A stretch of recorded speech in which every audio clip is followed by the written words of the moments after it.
All right, we're at the first annual Life After Dental School. And what's that all about? Well, if you're graduating, you definitely want to know about this because we got every vendor that's important to you as you graduate. We have all the DSOs, we have attorneys, we have insurance people, we have consultants, we have bankers, we have it all. And this is where you're going to be able to talk one-on-one with them, find out how they're thinking about things, looking to find the right fit for you. This is a great opportunity. We got food, we got beer, we got wine, and we got a lot of happy people. So come down and enjoy it. Next time, if you see this event happening, you better take advantage of it, because if you don't, other people will be, and you will be out of luck. But enjoy it.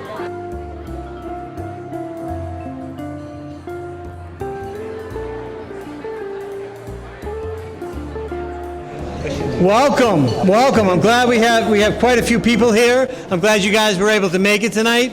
We're going to have a very fun-packed program. This is a program that hopefully you will learn a lot from. You have all the specialists here that have been in dentistry for a long time, and you get to ask them any question you want. It's like Progressive on steroids, where you can kind of look and choose your insurance program and say, I want to compare and contrast. So please take advantage of it. In your program, you have all the sponsors' names, you have all their contact numbers. Please reach out to them because they will be a great source for you. So I want to tell you that this is the first event that we've actually done it outside, because I only used to do this at Tufts University. However, tonight I'm inviting all three universities here, which is great. We have Tufts, we have BU, and we have a little sprinkling of Harvard here somewhere. But they're all here, and which is great, and I think it's great that you're taking the opportunity for this. If you're a senior, you're going to be graduating in a very short period of time, and it's very important that you understand what you can do after you graduate. So we're going to have platinum sponsors start off telling us who they are, what they do, and whatever. But tonight, how the program is going to go, they're going to get 10 minutes to tell you who they are, why they're here, and what their company does. And then after that, we're going to go into a panel discussion. In the panel discussion, I'll be moderating it, asking them questions. So each one of the panelists will have an opportunity to answer questions. So if you have a question that's burning, I'm going to be having some of my staff people going out, and we're going to be asking you to speak into the mic, ask them the question. It's a great opportunity. It really is. After that, if you're really shy, it's too bad, but we're going to have a one-on-one. So if you say, hey, I really like what this person's talking about or this one's talking about, you'll have an opportunity to speak to them directly. So don't waste the opportunity. So with that said, let's kick this thing off. What do you say? All right. So our first contestant is TD Bank. And TD Bank, if you could just tell us everything about you. I appreciate it, Ron. Obviously, we're proud to be here. We've been a proud sponsor of a lot of the schools, BU, Tufts, and Harvard. We have a long history, especially with Tufts, helping present to the students, kind of sharing some knowledge of the lending space and the dental space and what that looks like. So, yeah, I'm Andrew Ramsdell. I'm a healthcare finance specialist. TD Bank has a healthcare specific division. So all we do and handle is private practice financing. So what that means is acquisitions. So you're purchasing your first practice, or later on in life, your second, third, fourth, fifth practice. We handle buy-ins, which do start as conversations just out of school. You're going to hear that conversation, I'm sure.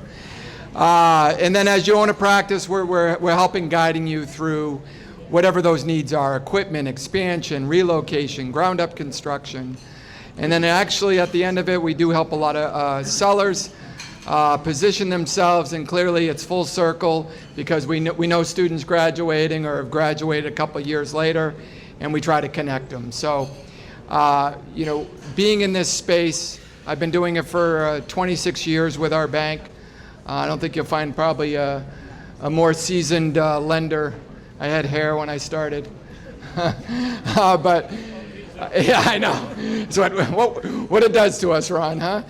But So we start with, when we talk in the classes, we start with students as soon as they usually graduate. And we're going to talk about this probably a little bit in the panel, is it's never late to start creating a network, and you're going to meet some people here that will be part of your network, like a healthcare specific lender, a dental attorney, a CPA, a consultant advisor. They're going to help you as soon as you get out of school, whether it's with contracts or conversations that you're going to start to get. And then you're thinking about ownership, and it might not be, within 4 months, 6 months, a year, but at least they're going to help work you through that process. And you want to find, you want to circle yourself around people that really have the experience in this space, because they're going to connect you with the people you should know. So, listen, I know we had a table over there.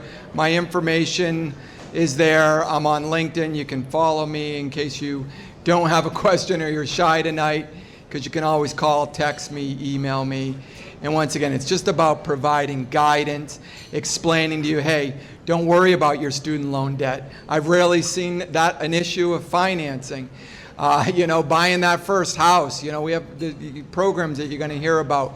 And my buddy Steve with Alliant, you're going to hear about from him. There's some great programs out there. You want to be able to position yourself to be ready, understanding what good debt is, bad debt. And listen, you're like, hey, do you lend in Florida? I'm going to help guide you there. Yeah, we can help you because we are Maine to Florida. But if it's Ohio, we're going to connect you with people in Ohio that I don't lend in. So once again, it's about you and you getting really good information tonight. So thank you, Ron. All right, thank you. Thank you. Thank you very much. Okay, next up is Robert Fine. You want to introduce yourself? Thank you. Thank you, Dr. P.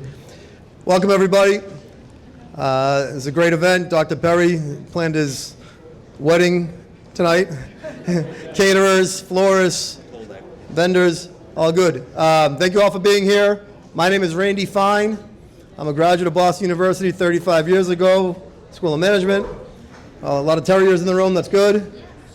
We've been also very, very close with the Tufts organization. Our firm's been around since 1971. We're 50 years in business. We focus on protecting your income. So with a program that's called Life After Dental School, the next step is you're going to earn an income. I know all you've been doing is paying bills to this point, but it does get to a point where the income actually comes your way. And our goal is to put seat belts and airbags around you, that one bad day, one bad incident does not take that away from you and your career. What does that mean? I had a client, dentist, he was at the gym playing catch with the heavy medicine ball with the fitness trainer. Simple thing, right? Catches the ball explodes, he breaks both arms. He was out of work permanently for a year to a year and a half.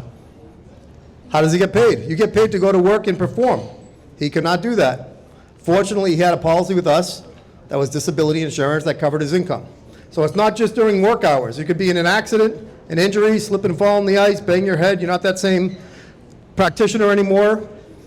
And we need to make sure someone's responsible for replacing your income, and that's an insurance company. So we spend a lot of time helping you protect what you don't even have yet, your future income.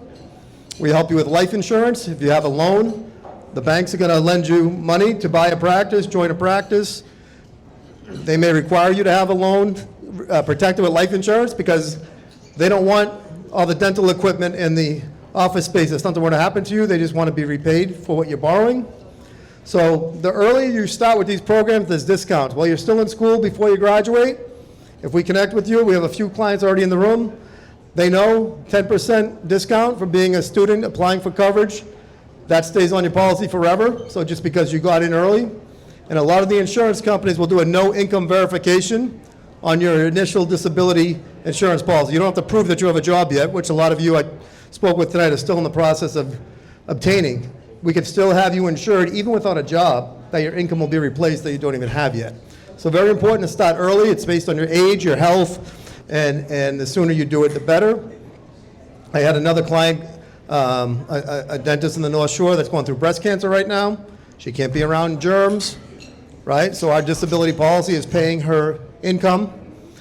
Just a lot of different things that come up in our lifetime, unfortunately. I'm an optimist, right? I live every day to the fullest, but you still want to make sure that you're protected in case something were to happen, and your income, the amount of money you pay to go to university to get that income. My colleague Doug Schwartz, Doug, raise your hand. Doug and I have been doing this together for the last 20 years, and we have a lot of knowledge and friends and clients in the dental space. My daughter's a dentist. She has all these coverages. She didn't have a choice, but she understood it as much as I did from hearing me on the phone, right? So she said, oh, don't I need to do this and don't I need to do that? I said, absolutely. So we're here to support, help, assist. We don't charge for our services. If there's an opportunity for us to work with you, then we're paid directly through the insurance companies. There's never a fee for a phone call, a conversation, a meeting, or even to help you obtain the products that you need. Sarah, thank you for being so generous with facilitating us with a lot of the people. I don't know the Tufts people, Mubashar Sharif, you all know him, right? He was head of the class last year. He just called me today. Time to increase his limits. He's been in practice for a year. Let's get a call on the calendar next week. So we stay in your life. You go to Ohio, you go to Minnesota, you go to California. We're licensed in all 50 states. So you can have that policy that you're set up at the end of your dental school career stay with you throughout your entire medical career. We're here the rest of the night. Pull us aside. We have a lot of follow-up with a lot of people that asked for more information this evening, so that's great. And I'm going to pass it on and not go over my limit. All right. Thank you very much. All right. Next up, we have Simply Dental Management. Hi, everyone. Dr. Perry, thanks for including us. It's good to be here. I always love getting to meet everybody. My name is Katie Anderson. I'm the recruiter for Simply Dental Management. We are a homegrown, multi-specialty group of practices. Our founder, Dr. Sam Alcori, is actually an international student. He came from Syria and went through the BU program. He's an orthodontist that did his specialty through New York University. I will just give you a little history because I like the story that we have and I want to share it with you. Dr. Alcori started a single practice in Worcester back in 2005. And we did ortho for years and we did it well. It's still a big core part of our business. But if you fast forward to today, we're a group of over 35 practices and we're multi-specialty.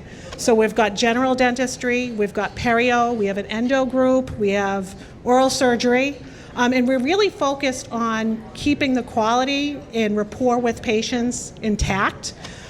We are looking for doctors that take pride and want to build their relationships in communities, that want to become part of a practice and build a home. I would say that personally, I've been recruiting for over a decade in dentistry. And I've worked for different dental service organizations, and I like the structure and the idea of what they do. I do think there's a lot of administrative heavy things that not everybody wants to be doing or everybody's trained for. There are a lot of people that want to be focused on doing the clinical. And that's what the DSOs are set up to do. That's what corporate's set up to do. The difference is how it's executed. And those are the things when you're looking at where you're going to be a fit, you start to dig into and ask questions about. So from my perspective, I like that Simply Dental Management is not a huge group practice. I like that we're homegrown. I like that we're local. And I like that we have a doctor owner that's still clinically active, practically full-time. Our corporate structure is pretty flat. We have Dr. Alcori, and then we have Maria Matracia, who's with me. She's the VP of Operations. She's been with Dr. Alcori for about 10 years, so there's some longevity there. We have a Director of Dental Services, and then we have the operations team on the forefront that are treating the patients. So when we make decisions, the decisions are made from the perspective of somebody that's still treating patients, that's still in the clinics and understanding how those decisions that we make about spending money or what equipment we're going to roll out affects the people on the front lines. So I'm a big proponent of dental service organizations, but do your homework and make sure that their goals align with what you're looking for and that you feel good about the clinical philosophies and that they align to what you're looking for long term. We are only in Massachusetts, New Hampshire, and Connecticut. We are geographically undesirable to a lot of you, but let me tell you that if you want to have conversations from my perspective and ask questions, I'm happy to be a resource. I believe any connection is a new friend. So if you're looking for jobs in Massachusetts or any of our areas, by all means, I want to talk to you. But if you want to talk to somebody that maybe doesn't have a horse in the race, I'm here for you too. So thank you for having me. All right. Next up, we're going to have Alliant. Thank you, sir. Hi, good evening. Good evening, everyone. Thanks for having me. My name is Stephen Morrison. I'm a mortgage lender with Alliant Credit Union. Alliant Credit Union is the 8th largest credit union in the country. We're 100% digital. We don't have any offices except one in Chicago, so we have low overhead and high interest rates for savings, deposit accounts, and low interest rates for mortgages. I've been a mortgage lender for over 30 years now. I know I look a lot younger, but I've been in the business over 30 years. And I want to tell everyone, if you ever go to buy a home or you go to buy a practice, you go to buy a car, refinance your student loans, take out any debt at all, you want to ask questions. Ask myself, ask Andrew, ask Randy, I believe. Ask us all questions because it's very important. Anything you do, if you buy a new boat or you buy a car, that could impact your ability to buy a practice or to buy a home. You know, do you pay your bills on time? Sorry, I don't want to drool on it, okay? Okay, I don't want to spit on it. So if you have student loan debt, before you refinance it, maybe ask one of us, how is that going to impact my ability to buy something in the future, to buy a practice, or how is it going to affect anything at all? We're all consultants here. We're all here to help you. It might not be my expertise to talk about practice acquisitions, so I would refer you over Andrew. But buying a practice does impact buying a home. Buying a home may impact buying a practice, so you definitely want to ask us questions. We specialize in offering home loans with no money down, up to $1 million for a single family, 2-family, or a condominium. You just have to live in the property. And the rates are really good. Everyone seemed skeptical when I was telling them about our program. They're like, oh, the rate must be high. It's actually lower than a traditional mortgage because banks and credit unions, they want you as a client. They give the money away. The underwriting is very lax, okay, because you're low risk.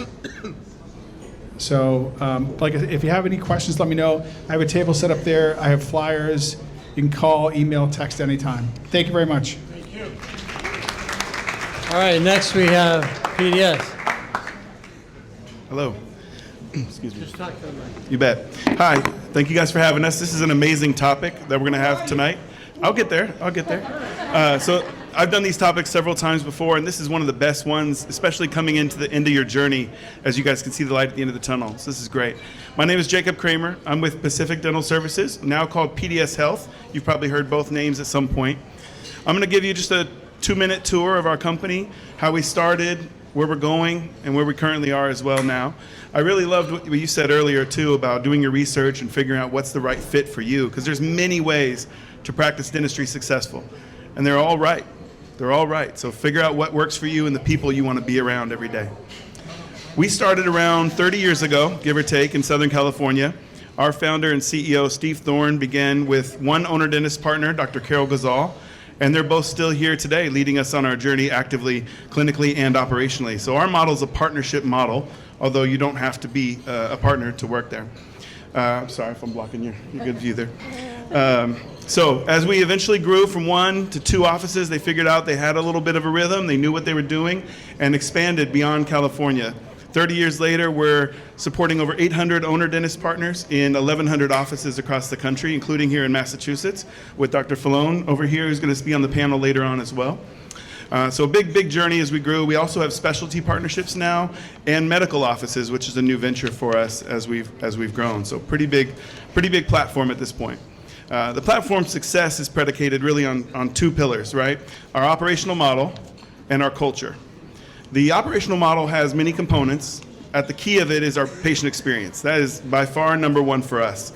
We're not good at the sort of turn and burn style dentistry. We can't live that way. We're patients for life. We want to see them and their kids for 20, 30 years as long as we're in business. So from their first phone call to their exit of the practice, we try and make that connection from the clinicians to the patients so that we can get going on their whole health journey. We also believe a lot in specialty. So we have great specialty partnerships in every office. And this helps both the clinicians and the patients. Obviously, from the patient side, that's easy, right? They get access to the specialty care they want, and they get to do it in an office that they're comfortable with staff that they're comfortable with. But for the clinician, especially a young associate, huge advantage to work side by side with endodontists, periodontists, oral surgeons, and more, because you now have intimate access to help grow your career and your clinical competency, as well as help with those big cases that you want to tackle in the future. So specialty is a really big one. Mouth-body connection and modern technology are two other ones that I'll talk about in just a second that really round out our operational model. But I'll move on to culture as well. I mentioned earlier the OD partnership model. So partnership is more than just a buzzword for us. It's how we operate. It's in our contracts, but more importantly, it's in our culture every day. The way we speak, the way we communicate with our owner dentist partners, everything we do is together. This helps us yield a result of both great clinical outcomes and financial outcomes for those owners.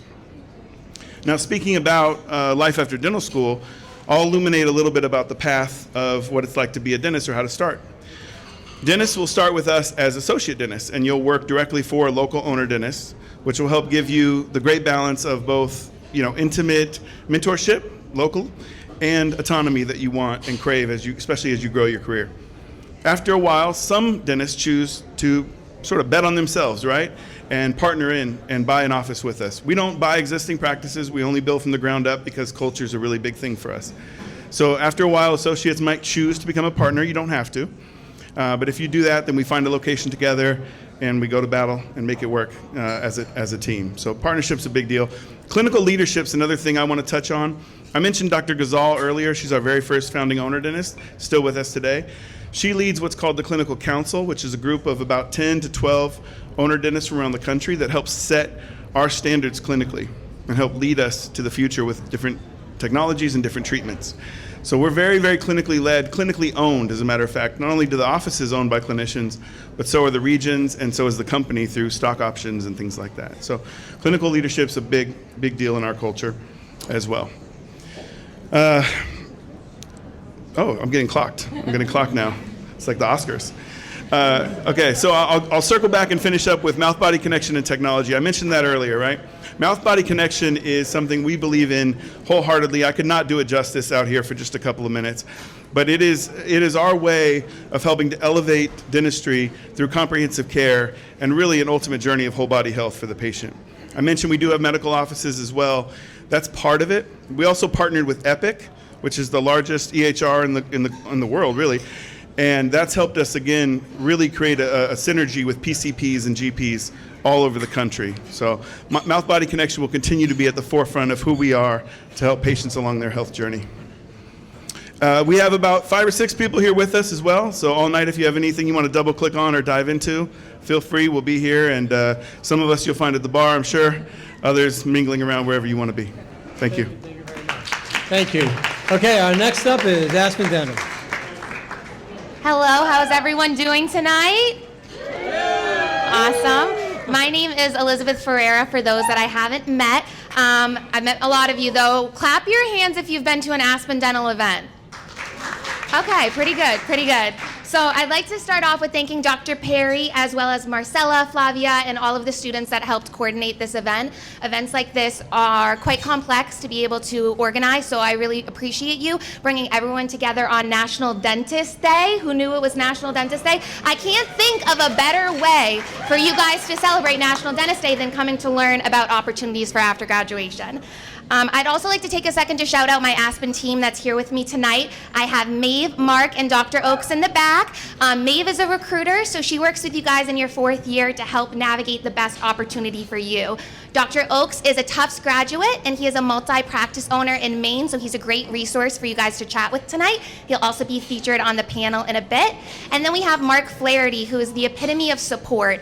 He's a director for offices in Massachusetts, New Hampshire, and Connecticut, and he is a great resource to tap into as well to better understand all of the resources and support that Aspen gives you when you're a doctor with us. So now that I've introduced you to our team locally, I'd like to explain a little bit more about Aspen at large. And what I'd like to start off with acknowledging is that you guys have choices. And the choice that you make to start your career is a really important decision. And there's a lot of information out there, but there's also a lot of misinformation. So it's really great to get all of the options and opportunities in one room together so that you can really aim to learn more, ask those questions, and figure out what is truly the best decision for you to start your career. So my goal here today is to help you walk away with a better understanding of us and what we are, who we are, and what our promise is to not only our providers, but our patients as well. So let's start off with learning a little bit about Aspen from its roots. So we currently have over 1,100 practices across the state in more than in 46 states. And that's really exciting for you because it means that we have a lot of opportunities across the country. It means that maybe you'll decide to start in a location in North Carolina, and then maybe your family situations will change and you need to relocate to Texas. And we'll be able to be there with you and kind of navigate that internal transfer possibility. Collectively, Aspen Dental practices see more than 30,000 patients per day.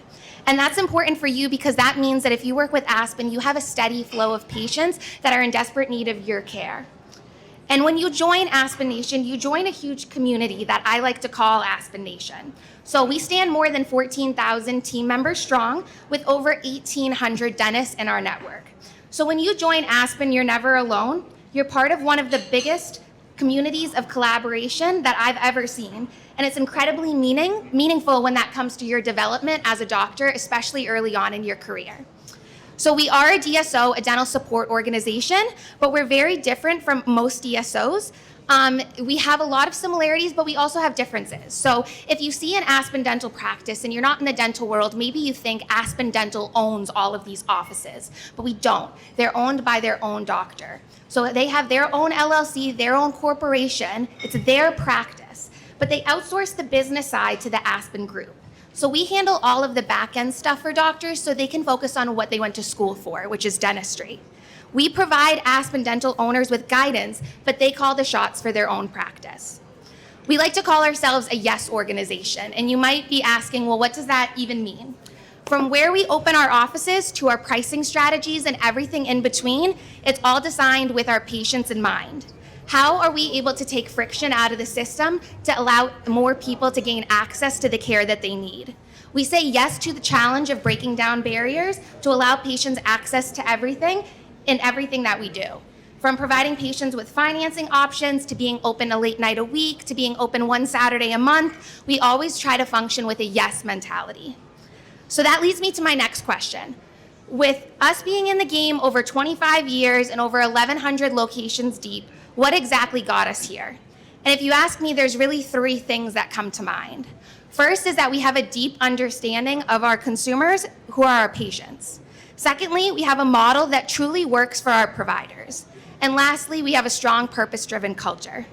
So let's start off with the consumers. I really believe that great brands meet consumers where they need to be met.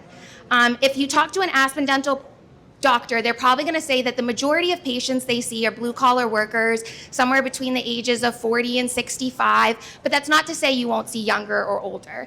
As an Aspen Dental doctor, you have full clinical autonomy to see what patients, what procedures, that's all in the ball's in your court. But a lot of people come in because they have pain, and they have been denied care for one reason of it or another, whether it be location, insurance challenges. They come to Aspen Dental because they know that we're going to try to help break down that barrier. Whether it be the location is accessible for them, they don't have insurance, but they know that we offer financing options. We really try to help get our consumers what they need. A lot of people are afraid to go to the dental practice. So if we can break down any barrier to make them feel more comfortable, that's what we're going for. So now that we understand our patient, why would an Aspen doctor want to choose us? So that same idea of being super clear on who our consumers are, that bleeds into the dentist side as well. We believe that the promise that we make to our patients is equally, if not more important, than the promise that we make to our providers. And at Aspen, I'm confident that we're doing something right. We aim to bridge the gap for you guys from the clinic environment in school to the real world practice environment. You know, you're seeing 2 patients per day right now. You're not going to be expected to come into our practice and immediately have a full schedule. We offer state-of-the-art learning at our TAG University, where over 50,000 CE credits have already been issued. When you join Aspen, you're put through our new doctor learning journey, which is a robust curriculum over the first 6 months. Mentorship is extremely important to us. We understand that you need to be matched with the right mentor so that you're set up for success. Another thing that I think is really important to understand our culture is that it's really important for us to give back. We do this in a few different ways with our Healthy Mouth movement. We have 1 overseas trip a year. We also open up our practices 1 day a year to provide free care to the veterans across the country. And we also have our Oral Care Center of Excellence, which is located in Chicago, where we do our implant training. On those weekends that we do our live patient, we're able to give $600,000 in free care that weekend alone to the citizens of Chicago that fall underneath the poverty line. So at Aspen, we work hard, we give back, but it also is super important for us to celebrate our wins. So we have things such as our annual leadership retreat, which includes the ASPES Award, where we're able to recognize top doctors, team members for all of the work that they do. So as my time here with you all comes to an end, there are 3 things that I really want you to be able to walk away with about Aspen. One is I believe that there is no better place for you to learn and grow. However, Aspen is not going to be for all of you. There are also additional amazing organizations here tonight. Aspen is the perfect fit for some of you. It's not for all of you, and we're very transparent about you being able to know that there are options. Figure out which option is best for you. Secondly, I believe that the community and camaraderie that we have at Aspen is second to none. And lastly, we will have your back with mentorship and training, and we're happy to support you in every way. So thank you all for your time tonight, and please feel free to come to me or any of my team members tonight for any questions that you have.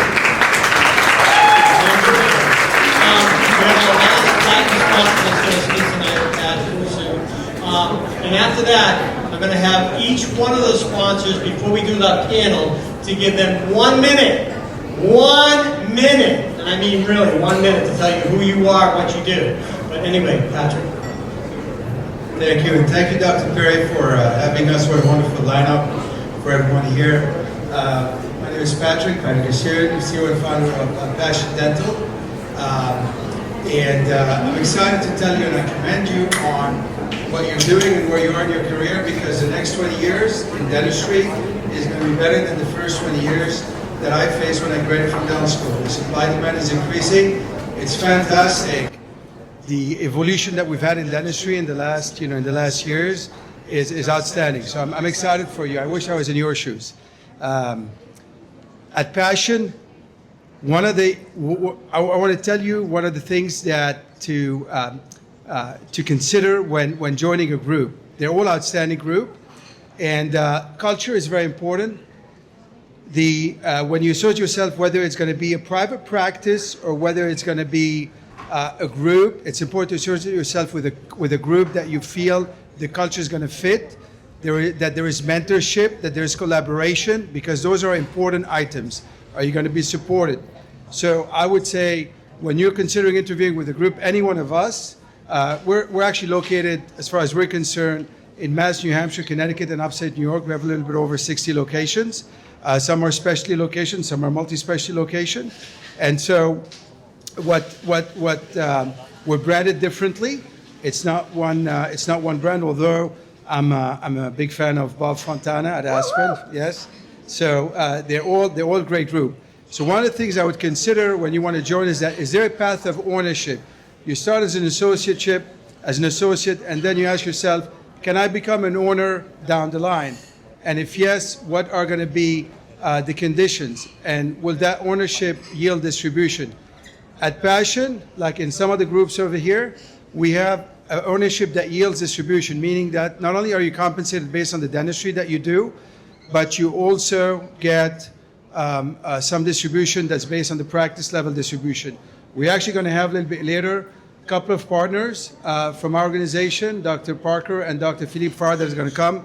Dr. Parker is an orthodontist, and Dr. Farr is a general dentist, and so they could tell you about their experience. I'm a big fan of discussing the journey with the dentist when you're going to be asking and interviewing. It's as much as you to interview the group as it is for the group to interview you. So with that, as far as the compensation system, is it a daily rate that stays? What's in it as far as the percentage and the benefits and all that jazz? That's important. But more importantly, what I would put first is the culture and the mentorship and the clinical initiative. So one of the things that we've realized at Passion is that there are a lot of doctors that wanted to explore some clinical initiatives. So at Passion Dental, we have 3. One is on clear aligners.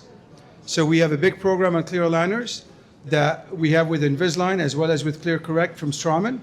We also say if you're interested in that, you don't have to do it, but if you're interested in that, this is a program that we have at Passion. So this is some of the things that to consider when you're wondering about joining a group. The other thing that we have is implant. We have a good partnership with Straumann and Nobel, where we actually separate the brand from the education. So that's important. I'm a dentist just like you, and so it's not about the brand. The brand is something, and the education is something else.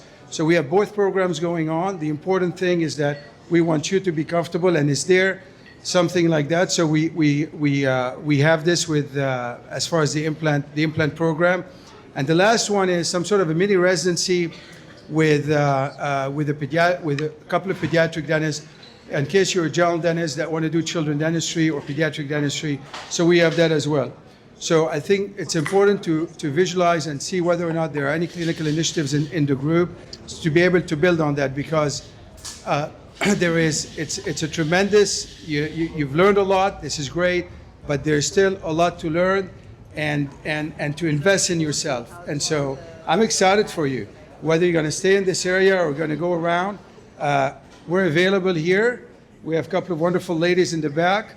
And one thing that we're doing this year, because we're growing and we want to build and not keep swapping associates, we're actually at Passion, we have 5 locations, of which 2 of them already got committed, so we only have 3 left. And so what we're doing is that we're trying a free distribution partnership in addition to your doctor compensation. Kathy knows about them, and right, she's right there. And so do some of our great members over there, Tanya and Amanda, so you could talk to them. And we can convert the equity the profit share distribution into equity. We have John, a fantastic attorney here that I've known for years. And so we try this with some of the associates so that we don't get the conversation complicated right from the get-go. So this is wonderful. And by the way, Randy, the story that he was telling, that's my neighbor. Where's Randy? Okay, so the story that he was telling, that's actually my neighbor that broke his arm, and so it's a true story. And so this guy is great. I'm one of his clients. I don't have any financial interest, but it's definitely very important to sign up early while you're still healthy or healthier, because it's only going to get worse with time as far as health, but your wallet is going to increase. So with that, thank you very much, Ron, for having us. Appreciate it. Thank you. Thank you very much. Well, we've heard from all our platinum sponsors, but I want to make sure before we get into the panel that we actually have the other sponsors that are here to please come up and just say a few things. You're going to be on the panel. So, Kathy, you got to get up here, Kathy. I know you're tiny. They're not going to see you up here. But I'm going to start off with 42 North and let them talk about who they are. 1 minute. I like to talk a lot for those people who know me. So I am Priyanki Amroliwala. I'm the Senior Manager of Talent Acquisition at 42 North Dental. 42 North Dental is a New England-based dental support organization. When I say New England-based, we technically have about 100 plus practices from Maine to actually Michigan. Our headquarters are based right out of Waltham, Massachusetts, so we're technically a Boston-based organization. I think everyone has done a lovely job introducing the dental support organizations. It's great that if you want to join 42 North, but if you don't, that's also okay. We all kind of support each other, and we feel like whatever choice you make is the right fit. Whatever works best for you is absolutely great. I always feel like the dental industry is an extremely small industry. We all know each other in so many ways, so pick the right practice for you. And who knows, if that doesn't end up being the right practice, you're going to go for another organization within kind of this realm anyways. So feel free to use us as an education, and hopefully this helps you. And thank you, Dr. Perry, for this lovely introduction. I have to introduce the person sitting right here. I'm sorry. I'm so sorry.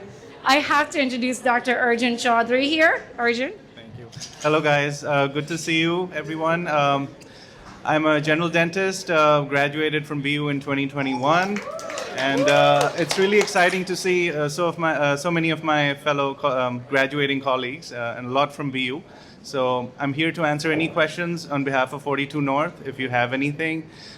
So far, it's been a good journey for me. So I've started off as an associate. I'm the clinical director of the Newton practice.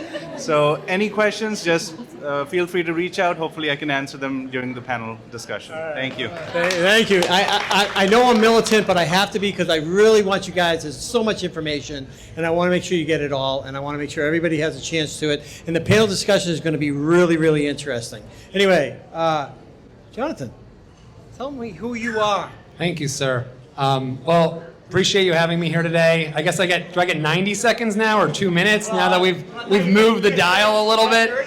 Yeah, I was keeping track a little bit. So anyways, my name is John Eskow. I'm the founder of Eskow Law Group. We are a healthcare exclusive law firm that really focuses primarily on working with dentists in 3 main areas. First, associate positions. Second, practice transitions. So whether you're buying, starting up, partnering, or ultimately later in life selling. And then the third area is corporate structuring. So if you want to eventually, Patrick mentioned getting into multiple locations, if you want to grow and evolve from that standpoint, we specialize in that area as well. My personal background is I grew up in a family of dentists. My father, a grandfather, about 6 or 7 cousins and uncles. So when I built this firm, I built it for dentists because I really understand how dentists think, how dentists operate, and what dentists are looking for in their relationships with their professional advisors. For us, I say there are 2 things that we pride ourselves on.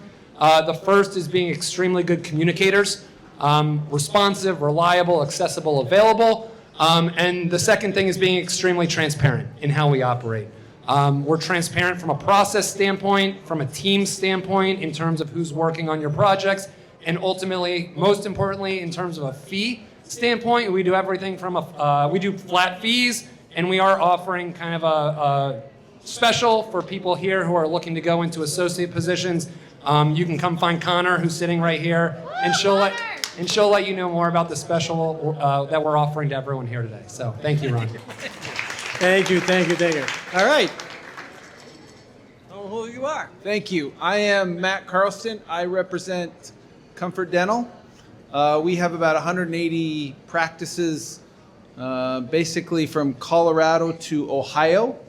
And I'm a practicing dentist. I practice in Boulder, Colorado. And I graduated from Temple 20 years ago, and I'm glad to be here. And hopefully I take up less time so you give me more questions on the panel, right? Okay. Thank you. See, that's how it's supposed to be done, ladies and gentlemen. Thank you. All right, we're going to move right down here. Hi, I know so many of you already. Speak into the mic, is that better? I know so many of you already, but for those of you that don't, I am Mariah. I'm with Affordable Dentures and Implants. We are 450 practices strong nationwide. And while I will never claim that Affordable Dentures and Implants is the sexiest name for a DSO, it is very transparent on what we do. And we focus on tooth replacement services. So what does that mean for you? It means that we empower general dentists to be able to deliver excellent patient quality care with surgery, dentures, and implants. If that's what you want to focus on, come see me. Yes! They're finally getting it. Thank you. All right, now we have Heartland Dental, right? Oh, we got a tag team. Yeah, tag team. 30 seconds. Thank you, Dr. Perry. I was going to ask, who here has heard of Heartland Dental? Make some noise. Woo! There you go. So I'm Dr. Subramanian. I'm the regional doctor mentor of operations for Maryland for Heartland. We are in about 38 states, if I'm not 39. wrong. 39. See, I got that wrong. And we have about 17. That's awesome. We have about like 1,800 practices, almost 2,700 doctors, so it's a wealth of experience. I'll be happy to answer any questions. I'm actually here for you guys because, like you guys, I'm a practicing doctor, and all I care about is great clinical outcomes for my patients and, who can help me do that best. So feel free. We're going to be around. Ryan's part of our recruiting team. He's fantastic. I'm going to pass on the mic to him, but if you have any questions, we're going to be here. Thank you, Dr. Perry. Thank you very much. Thank you very, very much. All right. Did I miss anybody else out here? Then Kathy is the wrap-up. You're the wrap-up, Kathy. How long do I have? 1 minute. 1 minute. Okay, my name's Kathy Els. I've been in the industry since 1990. I've worked with over 1,500 dentists, and I am your buyer's advocate. So when you're ready to make the decision to go into either working with one of these great organizations or deciding if you're going to go into private industry and you want to look at a practice and see how that's going to work for you, if you need help with lending or you need help with analysis, KPIs, any of that information, you want to give me a call, I'd be happy to help. So anyway, thank you for tonight. How could I forget Comfort Dental? I'm sorry. Here we go. Sorry. I asked. Didn't I ask? My name's Lisa Hartig. I'm the owner of Complete Mobile Dentistry. I'm a former dental hygienist, graduated from Ferris State, from Michigan. We provide dentists with jobs. We work in 38 states. We work with private offices, DSOs. I have government contracts. We have job openings on military bases, Indian Health Services, jails, prisons, you name it. I can find you a job, or my team can, pretty much anywhere in any type of dentistry. So I like to say, don't marry that first job. Date around a little bit, and we'll help you find that final one. All right. Thank you very much. I think we hit everybody. Did we miss anyone? I just want to make sure we got everyone on the thing. Okay. Are you guys ready to keep going? Because now comes the really important part. We want to know the questions, because this is your opportunity to ask all the questions. Questions like, what DSO is the best one? What do you offer me? Can I buy in? Can I buy out? What happens? Do I have a non-compete? Do I need life insurance? Do I need disability insurance? All the questions that you should be asking, and if you're not even thinking about that, you're in trouble, but this is the place to get it all solved. So before I start, because I have a lot of questions, does anybody have a question? We're going to have someone going around. So do we have someone working the mic on that? Okay. Yep, we'll have someone going around. If you have a question, please. Oh, we have a question right over here, one. Yes, so this is a question for 42 North. Just in regards to partnership, is there an opportunity for that? Yeah, I'm going to get you. Do you really need a mic? I don't need a mic. I actually have pretty loud. Well, we're getting it. Technical issues are getting fixed, right, Sad? If we don't end up having a mic, I'm okay with that. I know that. All right. Should I stand up for these, or am I supposed Whatever to? you feel comfortable with. All right. So I'll stand up. You're going to do what you want anyway. Great question. Thank you for that question. We definitely offer a lot of different growth opportunities. For us, the biggest thing is when people come right out of dental school, we offer them the associate path. So you come in as an associate, and then you can easily get promoted into a director opportunity, which is exactly what my colleague here, Arjun, had done. So I'll let him talk through what his career path was, because that's the easiest way to do it. All right, hi guys. So basically I started in 2021 as an associate in New Hampshire for one of their practices. Right out of BU. Right out of BU. And then... The Advanced Standing Program. Yes. Anyone represent? Oh, we have a lot of us over Yeah. here. Yeah. So started off as an associate, kind of straight out of school. It's a learning curve. Once you get out there, things get easier, but it takes time. For that, you need mentorship, and you need the support which 42 North has provided over the years. And most recently, I have been promoted to the director position. I am currently at the Newton practice. So in terms of partnership, there's still a long way to go. The next step would be more of a regional director position. I'm working under someone who mentors me So there's a long way to go, but there is opportunity as you asked. Anything you want? And actually, one more thing. There is a partnership opportunity for anyone who wants to talk about money. I know everyone cares here, which is we offer equity. So. Okay, thank you very much. All right, we have another question? No other questions? Oh, can you bring the mic over? Hi, this question is for Robert, Randy. So I was just wondering, as I'm looking at different contracts from, job offers and things, a lot of them do offer types of insurances through the contract itself, but I've heard from people that it's beneficial to you to have your own as well. So can you just kind of help me understand why behind that? Thank you. Really good question, and that's probably on a lot of people's minds. So when you get your job offer, there may be some line items in there, especially if you work for the bigger groups or hospitals, that they may offer some disability coverage. You can't be insured for more than you're worth. A good example is if you have a house that's worth $1 million, you can't insure it for $2 million, right? So there's a limit. So your income will justify how much coverage you can get. So a lot of times in those examples, we may do a supplemental policy. Let's say you're making $200,000 and your coverage through your employer is going to give you $5,000 a month as their starting benefit, but you're eligible for $10,000 a month based on your income. We would tell you to accept what they offer, and we'll pile on top with your personal coverage. Your personal coverage will always be portable, so if you left that practice at some point, that policy that you have through your employer stays behind. The one you have with us will always carry. Different states, different companies, whatever, it's designed for you. So it's good if you have some through work to get the supplemental. Sometimes you can opt out of what's at work if it's voluntary, if the limits are better for you personally. So those are the questions, really good questions. I'm sure a lot of people had that question. That just call us, email us, say, hey, here's what they offered me. We read through the employment contract, we see how it's structured. Sometimes your bonuses are not covered. So let's say you have a base pay and then there's a bonus or additional compensation that wouldn't be factored into the group benefit. You'd want to ensure that as well. So really, really good question. Thank you. Thank you very much. We have another question right here. Hello, I just wanted to ask, this is a general question for anyone in the panel that can answer this.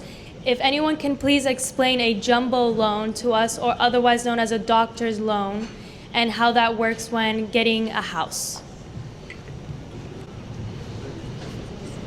Hi, so there are different loan limits in different counties, but the way we look at it, it doesn't matter if it's a conforming loan, which is up to 806 and above. So it's all the same guidelines. What was the second part of your question? So could you just explain the jumbo loan so everyone knows about it here, because we're all doctors now? Okay. So like I said, we don't differentiate between a jumbo loan and a conforming loan. It's all the same. A jumbo loan is any loan amount over 806. Okay? $806,000. Okay. But with my program, it's no money down up to $1 million. And it's the same rate regardless if you borrow $200,000 or $1 million. Hopefully that's helpful. I mean, you can lend up to $2 million if you want, $3 million. But can we qualify for that as soon as we graduate, before we graduate with a contract without? So in the beginning stages, you can have discussions based on an offer. And then as long as you have a contract prior to closing on the home, you're fine. But you can go through the entire evaluation, be underwritten based on the offer in hand. Like many doctors, traditional doctors, they're going to match soon. And they're already starting the process in medical school now, talking about a mortgage, even though they don't make any money at all. So, but you can generally get qualified, get approved before you actually have a contract in hand. Hopefully that's helpful. Okay. Thank you. Any other questions out here? Yes, we got a question over here. Hold on. Good evening, all, and thank you for having us all, and thank you for answering all those questions. So my question is for Robert, please. Based on your experience and what you've seen so far from a lot of contracts that we show you to get your opinion about, what is the most mistake that we do as a newly graduate dentist? What is some of the red flags that we should be able to see in a contract? Do you want that for Robert or you want that for Jonathan? I'll lay You start it up. Lay him out.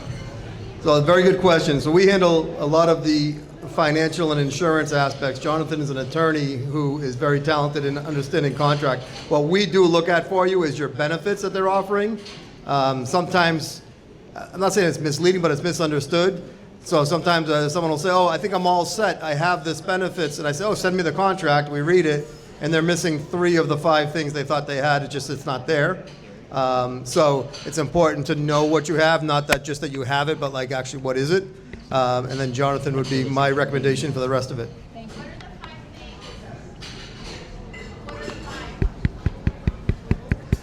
They'll say, oh, I have life insurance, right? They have a spouse, they have 2 children, they have $1 million mortgage. I look at the contract, they have $50,000 of life insurance. I'm like, you have it, but you really don't. You probably want $1 million or $2 million. You don't have the life insurance that you want. It's the life insurance that they offer. Just a lot of things like that, like they have it, but is it really what you want, right? Like even with your malpractice, you might want a certain limit. You might want incidents versus, and they might not offer that, but they have malpractice. So I re-explain what you're signing, what you have. My daughter's a dentist in New York. She works at 2 practices. One of them just gave her, after being there 2 years, something to sign that if she leaves, she can't go within a certain amount of block radius and open up a practice. She thought it was a little bit late and a little bit aggressive with the amount of space that they were saying she couldn't work in, so now she has to negotiate back what she's comfortable with. So that kind of stuff. But this is the guy for real contract language, legal. All right, so 3 things that I would say. I'll start macro level. The biggest mistake we see people making is that they focused on the short term and not focusing on the long term. So things may look good for right now, but what happens if that dream opportunity comes up and you want to go buy a practice? What happens if there's issues later on or there's another associate position that you want? So it's really important to focus on both short term, because what you're getting now is important, but really keeping a lens to the long term. 3 things that I'll say just to kind of give you a little bit of information how we look at things and the things that we find important. The first is what happens if you want to leave, right? Whether if one, it could be you just don't like the position, it's not working out for you, or it could be opportunistic. You've got a dream opportunity somewhere else to either work or own. And so what happens if you want to leave, right? A lot of groups will have very long notice periods, right? So if you have a 6-month notice period or a 9-month notice period, like no one's going to wait around for you if you're a seller to wait, oh, let me give you my notice and I'll come back and buy in 9 months. It's not going to work, right? So how do you get out of a contract is one thing to think about. Randy alluded to kind of restrictive covenants and non-competes. Another really interesting thing to think about. I'd say from a non-compete standpoint, there's 2 things I'll say. In the spirit of being up here with a lot of exciting groups, I would say one thing to think about and look at if you do want to work for a group is making sure that your non-compete doesn't attach to every single other location that group has. It's really great to hear about all the hundreds of locations that these groups have, really impressive, but all of a sudden you may be working in Puerto Rico. The third thing I'll say is in terms of employment agreements is compensation. Okay, and nothing against Puerto Rico. I love Puerto Rico. I'm actually going there in a couple of weeks. I'm going there in a couple of weeks. That's why I mentioned it. But I realized that that may have come across wrong. So, love Puerto Rico. The third thing is compensation. Obviously, something that everyone cares about. Within compensation, understand, 1, how you're being paid and what the difference between collections, production, per diem, all that stuff is. Number 2, understand if there's contingencies around bonuses. Like, do you have to be there for the full calendar year? Or what happens and what are the circumstances in which you may think you're getting a bonus, but you may not be getting a bonus? And the last thing around compensation would be, if you leave and you're being paid on collections, what happens to those collections that come in after you leave, right? You could be, if you're not getting paid on those collections, you may be working for free for the 90 days before you leave. So that's what I got. Sorry, it took a little longer. So one thing you guys need to know is I'm sorry, I'm Dr. Nate Oakes. I'm with Aspen Dental. I own 4 offices. We don't make you sign a contract. So if someone's making you sign a contract, you might want to reconsider. Because seriously, you're going to get locked into something that you might not like at all. So for me, I just had this happen with one of my doctors. She needed to have a TN visa. So I'm not sure how many of you need to get some type of status in the States. she didn't know how her contract would work if she did not continue to work for me anymore. We have a whole team that's able to like delegate that. She wanted to go into a residency program. She had to time it right. She was only allowed to stay in the States for 60 days. If she didn't, she had to go back to Canada and then come back into the States when someone was able to give her sponsorship again. So we don't have you guys sign a contract. We just want to make sure that there's a letter of agreement so you know this is how much you get paid every single day. This is your bonus. We have insurances available for you. We have disability. We have all this fun stuff. And locking yourself into a contract can sometimes be bad. Well, this brings me up to, I want to know, hold on. I want to know, so am I better off just going through a broker or a buyer's advocate? Is a buyer's advocate better for me, or should I just go through a broker? Is there anyone on this panel that can answer this question? So I think the first thing is it's going to be different for everybody, right? Where your opportunity exists. So you could be looking at, working for one of these organizations. You can be looking at working in private.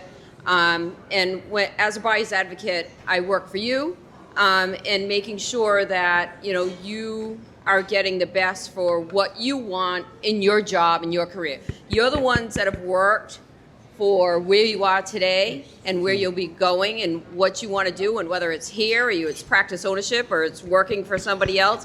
Everybody has a different dream of where they want to end up. And so what I would say is definitely, even if you're working with any of the organizations here, definitely reach out to a buyer's advocate and work with them. They'll help you. All right, thank you. I think we had some...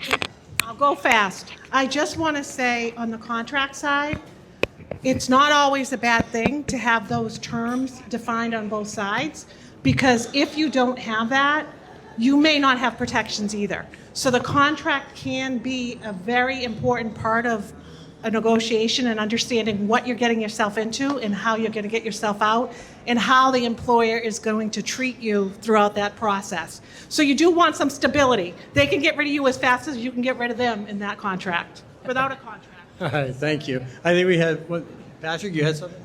Yeah, I think this was a great question. And as John mentioned, the way out, what I'd like to also add is, what happens if you wanted to have a path to ownership? Is there a path to ownership? Because it's very nice to say, I'm gonna, how can I get out? But then the other question is that if I like it, is there a long-term plan for me? And how can I buy in? And is there any of that language in it? And we have Jody Parker in the back. And so when I met her as an associate, I told her as an orthodontist at the 3-year mark, I'll make her partner. That's exactly what happened. But I also clarified in the contract what the valuation of the practice would be, so that she's not paying for her growth. Because let's say that Robert joined, right? Or Randy? Randy joins me, and I have $1 million practice, and with Randy as an associate, he boosts my practice from $1 million to $2 million. And now you want to buy into it, right? And so now, how is the practice valued? So it's important to have this initially in the contract. If we can have a formula, that would be great, just in the hypothetical that works. And then the other thing that I would say is that, what type of ownership is that going to yield distribution at the practice level? Or is it just shares in the conglomerate that is just like owning a stock and that's not yielding any true value on a quarterly basis? So those are the things that... You have to grab it from you. Sorry. Real quick, Patrick, really, really important point you just made about the type of equity. So I know a lot of partnership equity conversations. Make sure you talk to someone, like maybe an attorney, who actually understands the way that equity and partnership works in these organizations. Some of them are really great. Some of them are less great. Some of them are, maybe you think one thing, but they're really something else. So just when people say equity or people say partnership, it means like an alphabet long list of things. And so just talk to someone before you actually make a decision around that. All right, where's the question? You again? Yes. From a legal standpoint, is there a difference? I know there is a difference, but I don't understand it fully, between letter of agreement and a contract. But I signed a letter of agreement. Does that make it as a contract, or how does that go? please. Thank you. I mean, the simple question is that you can call something whatever you want. You can call it an elephant if you want to call it an elephant, right? As long as it's binding and both parties sign it, then it's a binding contract, right? And so we see this all the time when you're going to buy a practice, right? Is it an offer letter or a letter of intent or a term sheet? They're all the same thing. It just is called something different. So I think the important thing is less like what's on the top of the page and what it says, because people can call things like very warm, fuzzy things that make you feel like they're not contracts. But the reality is that what's in the actual, like the black words on the white page, like that's what ultimately will determine what it is that you're signing. I think John is also making a good point too. Like, you should have a lawyer review it for one reason, because you could be signing up to get in bed with the devil. And whether it's an LOA or a contract with someone else random, you need to make sure that it says, if you do this, you're going to owe me $1 million if you leave X number of days. All right, I want to switch it around from contracts a little bit and just talk about how each organization, because every DSO is the same, right? No, they're not. Okay, you got to find which one's going to fit for you. So they are all a little different, and I just want to see what the differences are. Why would I want to go with 42 North versus Heartland Dental versus any other ones that are here, Aspen Dental, any of them? Why do I want to go? I'll start with 42 North since I picked on you, so go ahead. It looks like someone had a question. Should we answer the question? I want you. Okay. All right. Just want to be respectful. All right. So back to contracts. One thing that no one really mentioned is you have to negotiate. Like, all contracts are negotiable. I love what you said. You call it an elephant. If it's an offer letter, it's an offer letter. It's a letter of agreement. It's a contract. It's all the same thing. If there's a signature on it between both parties, you're definitely legally bound to something. You can call it what you want, but all things are negotiable. I'm going to repeat that again. All things are negotiable. I'm going to say that one more time. All things are negotiable. So, yeah, listen. It's okay. Whether you're at Heartland, whether you're at Aspen, whether you're at 42 North, things in the contract can be negotiable. And there are some things that, you're right, might not absolutely be negotiable. But as the candidate, it is your absolute right to ask every little thing about the contract. And if there's a lot of pushback, and if there's some reason why they can't answer those questions, then that might not be the opportunity for you. And they will explain. The right employer will actually explain to you why it is there. And I haven't talked actually about 42 North. You said what? I did, but we're going to get back to you. I'm sorry. Okay, affordable dental. What do you got? What's the question? Just about why would we want to go with you? Well, I might be repeating myself a little bit. Sorry. Again, pretty clear, cut, and simple. Affordable Dentures and Implants is about helping patients through surgery, dentures, and implants. We focus wholly on tooth replacement services. So general dentistry, bread and butter, gets referred out so that we can continue to focus on that. If you are a general dentist and want to focus on that, we might be right for you. Heartland, what do you got? You got anything why would I want to go with you guys? So I think the great thing about organized dentistry is I think DSOs or corporate dentistry, whatever you want to call it, I think it's become significantly less taboo over the last 7 to 10 years, and I think that's great for the industry. What's great about that also is none of these are bad companies. It all depends on what type of dentistry you want to do and the type of clinician that you want to be. I think that what's great about Heartland, and I'm going to tell you what I think is important for you to know, but I'd love Dr. Subramanian to tell you what a doctor's perspective. I think what's great about Heartland is we're the largest DSO in the market. So we have 2,700 doctors that we support. So 2,700 mistakes have been made somewhere in someone's career. So you have the ability to learn from that. So you can learn from the mistakes that other folks have made. I think we invest a significant amount in your development. And what's great is you can be whatever type of clinician you want to be. You want to do endo? Great. You don't want to do endo? Totally fine. You are completely clinically autonomous and you truly are the leader in your practice. But I'd love Dr. Subramanian if you want to kind of touch on your thoughts. I got to move it on. I'm sorry, gentlemen. I'm sorry. I'll get back to you. Pacific Dental, I want to hear what you got. Hi, everyone. I'm Dr. Anthony Falone. I'm a dentist owner for PDS Health. I own 3 practices in the greater Boston area. What attracted me to PDS, which I was in your shoes not that long ago, about 5 years ago, were a few things. It was that the multidisciplinary approach. I wanted to have a practice where everything was in-house. I didn't want to punt things out to specialists. I wanted to have them under my realm. Another big part was the modern technology. We have the CEREC machine, we have CBCT, saliva testing, all those things that made my job easier as a clinician. And then what also attracted me to PDS was that we were pretty new in the New England area. I'm from Boston, I didn't want to leave. I heard about all these other companies and they were great, but what I liked about PDS is that I could do a lot in its infancy. I had a huge influence on the way we were going to grow this practice in Northeast. So for me, that was the main reason why I picked PDS.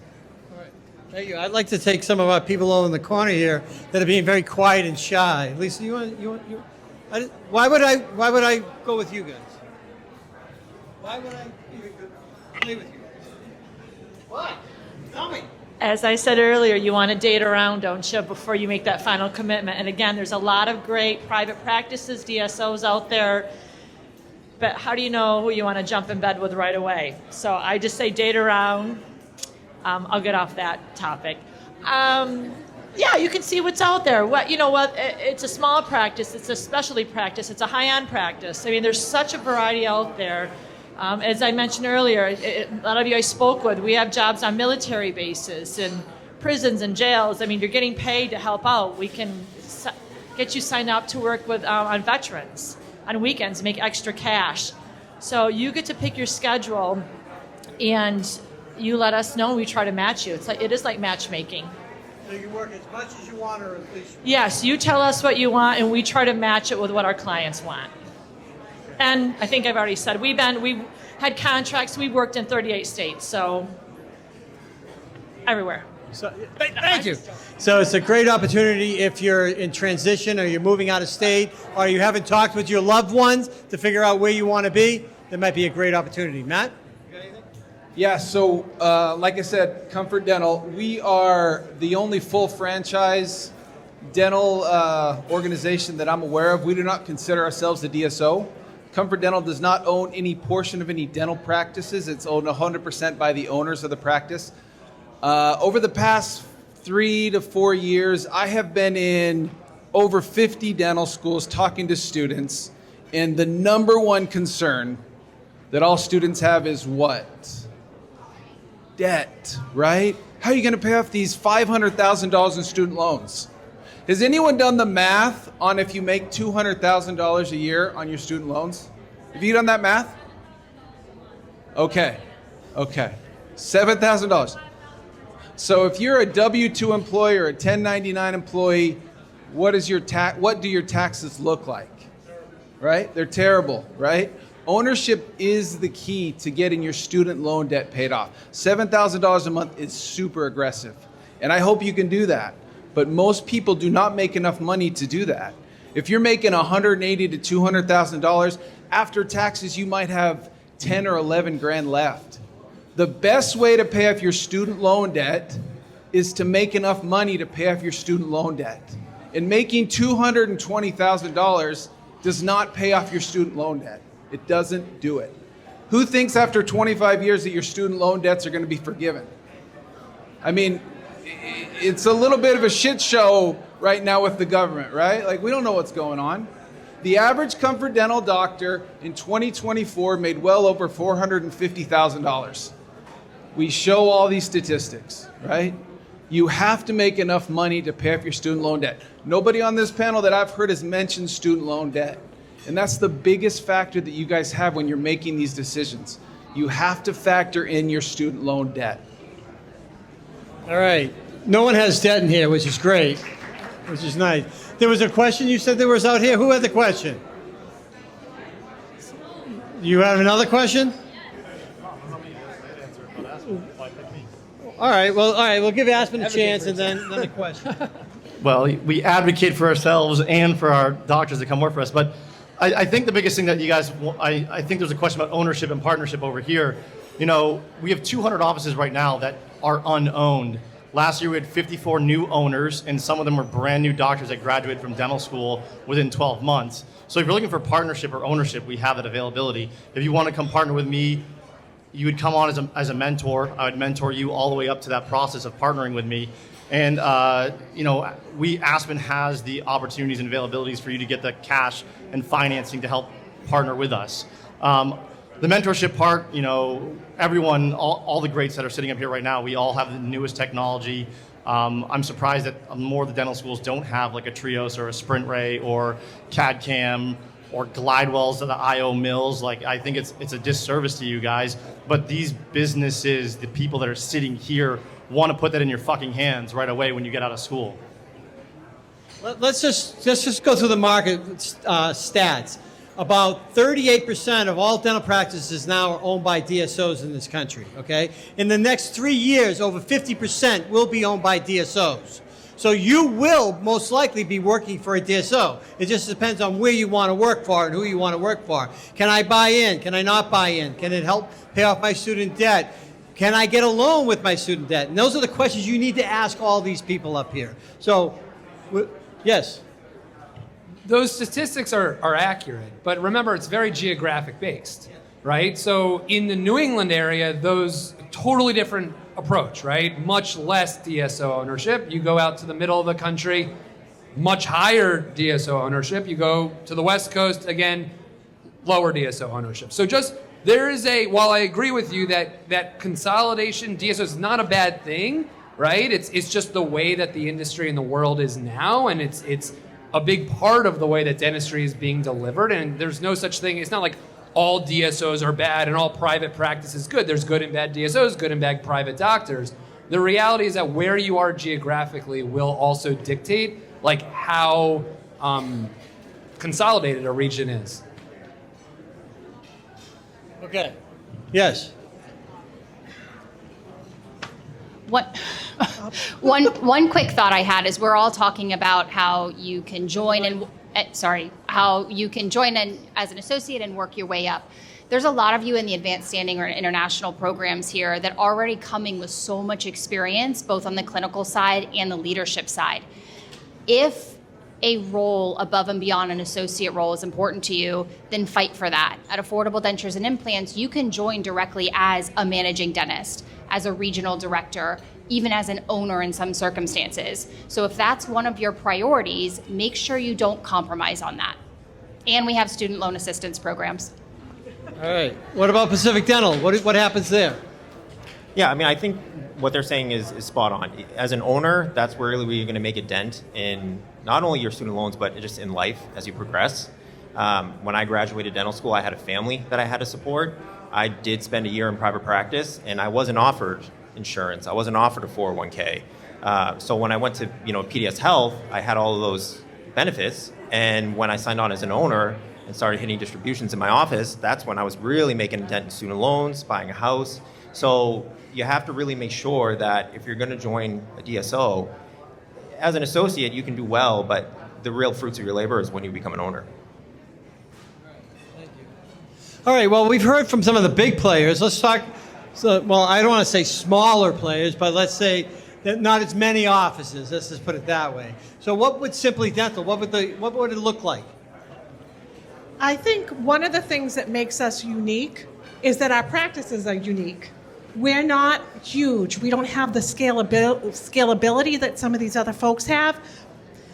The change for that is we don't always have the locations that people are looking for, but we have community-based practices that look different, that look like the communities they're in, that may be a different size than the next one. It may be slightly a different setup or slightly different equipment, but they're unique. And we can try to individualize that and match people, assess where they're at, what they're looking for, and find them a place that's a community-based practice. So I think scalability is great, but a lot of times you're getting the same thing, which is a good thing, but is it the right thing for you? And I just want from our other partner over here, Patrick, what about Passion Dental? Thanks, Ron. So I think one of the things you want to also consider is the branding. So when you brand it separately, you can have your own website, your own Instagram. We have Tanya here behind that works tremendously hard. She's very talented. And so, for example, we had a pediatric dentist that joined us, and she wanted to have her own brand, her own colors, her own this, her own that. And that's fantastic. We opened a pedo ortho practice. It has her own identity. We have behind her also Jody Parker, who is a partner in as an orthodontist, and you could chat with her. And so she also has her own, her own identity, her own brand, et cetera, et cetera. And so I think that makes a difference because then you feel that you have that feel of a private practice. And in New England, I think it's also important. And then the other thing that I would say is that what type of partnership, is that? Is it one that yields distribution? I'm a big proponent for partnership that have shares, and John is an expert at that has shares at the practice level versus shares at the conglomerate. Not that this is not attractive. And actually, as a matter of fact, we have Ron, if we can. We have Philippe that just came. So Philippe is just graduated 6 months ago, and he's already a partner in Fall River. And so, and so maybe we can have him say a few things. What does he learn? And in a minute. I got to spread the wealth. Are there questions? I want to make sure that we're answering the questions that you came here to have answered. You guys have no question? You got all the answers? Yes, sir. So this is a question for everybody here. Like everybody's talking about paying off student loans. So what are the numbers that we are looking at? Because I think probably I'm speaking on behalf of every student. Like we get confused. So what are the numbers that we are looking at based on our experiences and everything? Like what's really happening? I'm going to give this to TD Bank. So my job's easy. So I handle private practice financing for doctors, right? So you don't have to, you're your own boss, right? So you don't have to worry about contracts and all this other stuff. So yeah, to answer your question, an average practice making $1 million, you should be taking home at least $350,000. So that's a 35% profit margin. Now that's different, obviously, maybe when you're in downtown Boston, because rent's going to eat it up. If you're in more of a rural area, your overhead could be less. So you might be running at a 40 to even up to 50% profit margin. So you're making $500,000. I wish I knew his name, but what he said is dead on. The fastest way to pay off your student loan debt is ownership. The statistics are there. So they make my job easier because I handle private practice financing. So once again, you're in control of everything, right? And the business side of things, which my doctors get a little nervous about, you have people and systems in place. You have advisors and consultants that can fill that until you feel comfortable and you're like, hey, I've got this. But no matter what, you're in control and you're not splitting the profit. You're making money off your other employees, right? So it's pretty straightforward on that front. Thank you. So I just want to ask a question. You mentioned 35% of my collection. So every organization up here pays 35%? You pay 35%. Does Heartland pay 35%? Does Heartland pay 35%? Yeah, sure. So it's not a standard 35%, but essentially if you're profit sharing and your practice is doing well, there's incentive where you make, I got more than 35% for sure. My student loans are paid off. I know there's a lot of questions. If I look at my contract and I read it, what's it going to say? Okay, so it's a longer conversation. But the average doctor at Heartland Dental makes 34% of their collections. There's a guaranteed base salary, which is presented annually. There's a monthly collections percentage, and there's a quarterly profit sharing percentage. So there's a little bit of everything, which if you average it all together, most doctors, again, making an average of around 34%. What about PDS? So for our associates, we have a tiered system in terms of how their pay is. Owner doctors get a flat rate, but we're also based off of production, not collection. And then as owner doctors, we also get dividends at the end of the month if you're profitable. And one thing too, I just want to mention, as a doctor, everybody talks about student loans, and that's true, but you have to set yourself up for retirement. Your retirement accounts, compound interest, all of those things starting early on, the difference of 10 years can be hundreds of thousands of dollars. So you have to pay yourself, your future self, as well as your student loans. Don't get so bogged down on the student loan portion. What about 42 North? Does any 42 North, hold on, 42 North have anything? So for us, we offer the entire package. That includes the health insurance, free dental. I'm making 35%. That's all I want to know. I'm undergraduate. I'm making 35%. We actually pay based on a sliding scale. That's average around 34% of collections for each doctor. We're closer to Heartland. That is correct. Yes. Yes. Hold on. I agree with Kate. Okay, thanks. Thank you, Kate, for bringing that up. Yeah. We're gonna get to it. We're gonna get to it. I just want to open this. Hold on. Patrick, do you pay 35%? We pay 35%, and in many instances, and 25% profit share of the practice. And you have an example over here, Philippe. But we also have a tiered production. It's on by the way, it's adjusted production. It's not a collection. Production 35, and 25% of the profit of the office if it's a startup. What about Aspen? So ours is a little bit more confusing, takes a long time to explain. But so as an associate, it's 8 to 10%, but it's on the total production of the entire office. If you are a clinical director, it's on 16 to 20%. And I will say this, I had an associate last year that made $345,000 on 8 to 10% of the business. And the reason for that is she did not want to be a managing clinical director. How about if I go, where did Lisa go? Where did Lisa go? She left. Oh, we got a question.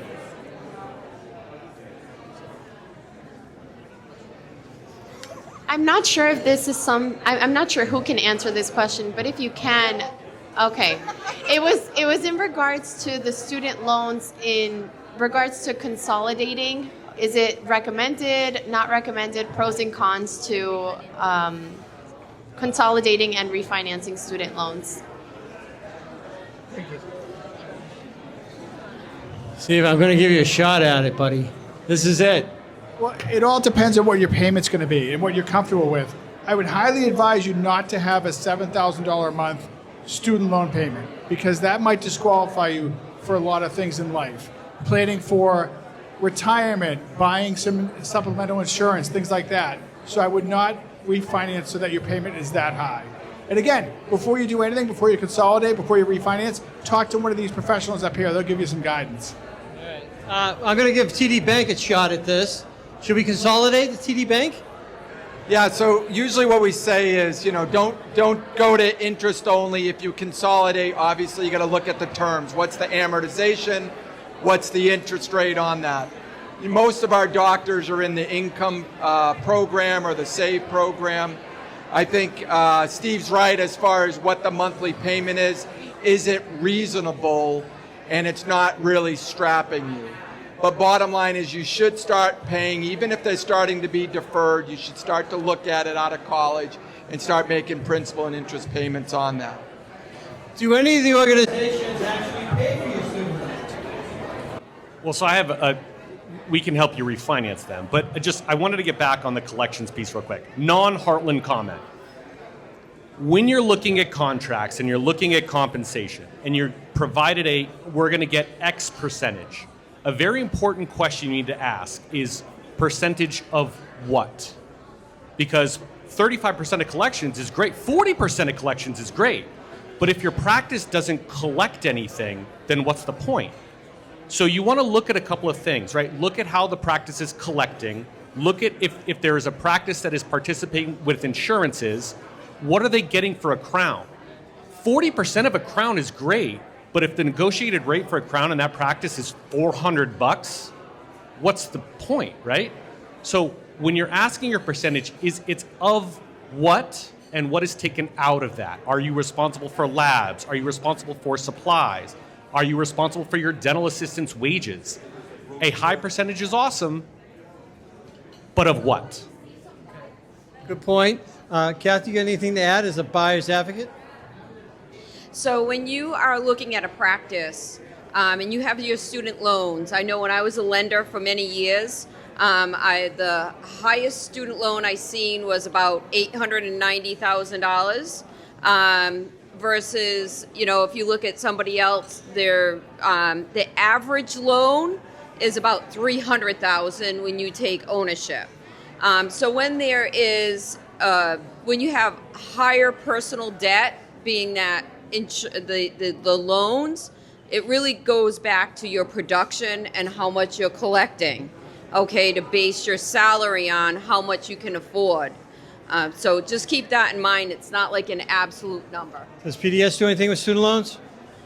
No, not in that sense. They don't pay our student loans for us. Yeah. But I will say, too, you have to look, to hit your point, it is based off of a percent of what? Because when I was in private practice, I was getting a very high percent. I was at a 45% for an associate, which was unheard of. I negotiated to that, but the collections rate was trash. And so I was letting money just walk out the door. So you're right. We got. Yep, so student loans. The student loan assistance package that we offer is $100,000 of student loan assistance that goes directly to your student loan over 36 equal monthly installments. Next question to always ask is, what's the catch? AKA, what is the commitment? Each one of those monthly installments comes with a 12-month commitment. So if you leave before 12 months is up after one of those installments, you may owe that back. And from the production versus collections, we don't pay on collections. You as dentists, it's very hard for you to control and even influence how much money is actually collected. So we pay somewhere between 25% and 35% of production, depending on what role you are. Go ahead. Once again, I feel like my job's easier. So my 35% profit margins, obviously after a lot of expenses you've written out of your practice, right? And you're making money on your hygienist, right? So when I say 35, it's not like 35 off your production or collections, right? It's off your practice's revenue, which is a big difference. Okay, thank you. Oh, we had 42 North. You want something? For student loans, we don't do student loan reimbursement, but I agree what you had said. It's pretty much when you look at contracts, they make you stay for 3 years. So are you willing to stay at a practice that you might think is hell, excuse my language, for 3 years just because student loan reimbursement? Also, you have to look into location. So what we talked about earlier, the more rural you get in an area, the more your earning potential. When you guys go to interviews, I recommend that you ask them, like, what is my earning potential? You can pay me 50% of collections, but 50% of collections is what in a Boston practice? So. All right. Oh, we got Aspen's got a rebuttal to this. You pay student loans? Yes, we do pay student loans. All of them? Not all of them, no. That's something that we negotiate with you because we want to make sure that we're going to get something back in return. Like, I'm not going to give you all of your student debt for you to only come in and work 1 day a week, right? So I had a doctor that came and worked with me, and I paid off her entire student debt from McGill. I paid her $100,000. She worked 2 years. See you later, bye.